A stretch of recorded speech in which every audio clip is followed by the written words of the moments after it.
Our second question, on the other hand, comes from a guy named Zachariah Tiemans. I don't control the rankings here, folks. There is some speculation out there that the Tiemans brothers have some sort of Orca-like software that generates huge numbers of upticks, and we also don't know for a fact. I don't think Dewey does that. The Tiemans family may consist of 600 or 700 people. I mean, there may be like some sort of cult of some kind that generates their own links and their own things. But in any event, the second question in terms of rank also comes from Zachariah Tiemans, which says, "What do you think of the common science fiction trope of planetary governments? Do you think it would be possible to have a united Earth or even any other colonized planet?"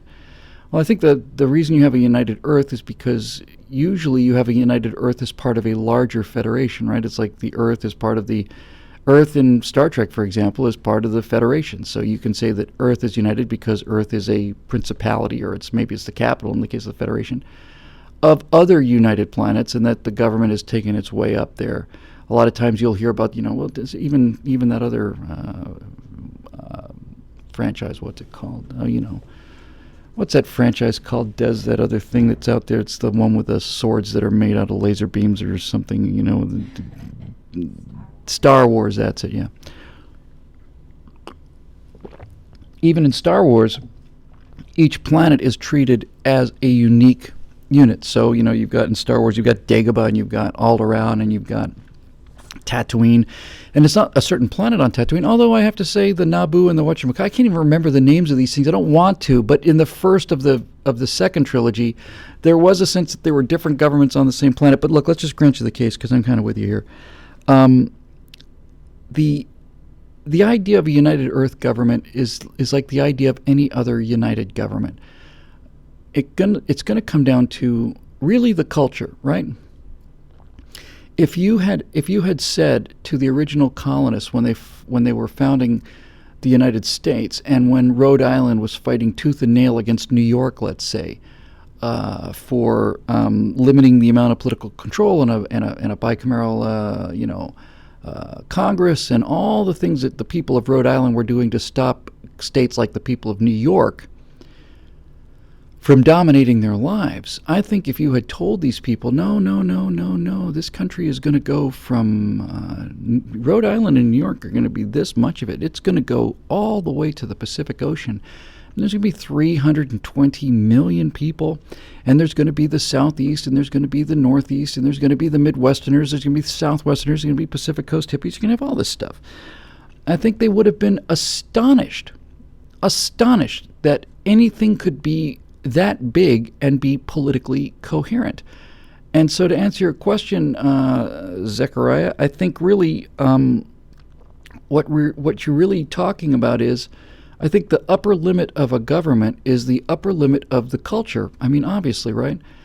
It's like as long as you have a common culture, you have a common government. I don't think much, generally speaking, about the European Union, but the European Union used Europeanism as its culture, even though, and that's why I think it's not been anything like successful as we've been, because the European Union consists of several nations with long, thousands and thousands of years of history of conflict amongst each other, and they don't speak the same language. And it's not nearly as successful as America, because America has, among the 50 states, many things in common. The same language, primarily the same religion, kind of go back to the same founding document, the same sort of thing. So I think when you really get down to it, it's how big is the culture. And on Earth today, we really have, I think, when you talk about like a planetary government, what we're really seeing on Earth today, I'm trying to get to the idea of what is the biggest political structure in the world today. Now, technically speaking, obviously, the biggest political structure in the world today is the United Nations. And right after the United Nations were formed, I remember in the early 60s when everything was the UN, this UN space program, man from uncle, UN everything, UN's going to go to the moon, UN's going to do this. It seemed like the UN was going to be the world government. And what we found was the UN didn't lift up the backwards countries, it pulled down the civilized countries.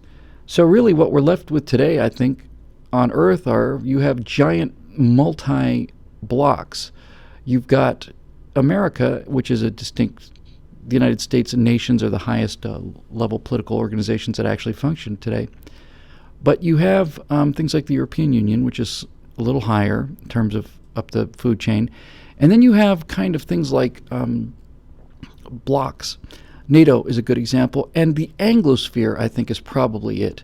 I mean, if you ask me what the world consists of right now, right this second, when you really get down to brass tacks in terms of what happens politically in the world on the big, big picture, you've got several players. You have the Anglosphere, you have the Islamicists, you have China and its satellites, and you have pretty much the Russians and the Europeans. But many of the Europeans are in the Anglosphere.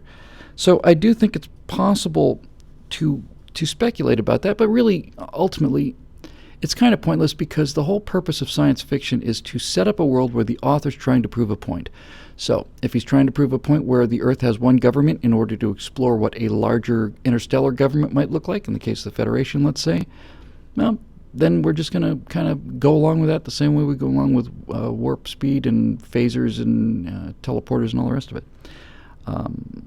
Certainly, I don't think the world will ever cease to be as balkanized as it is. We are a very adaptable species with very different cultures, and as long as we have significant cultural differences, we're going to have significant conflicts among those cultural differences, and that's going to relate to conflict, and there you go.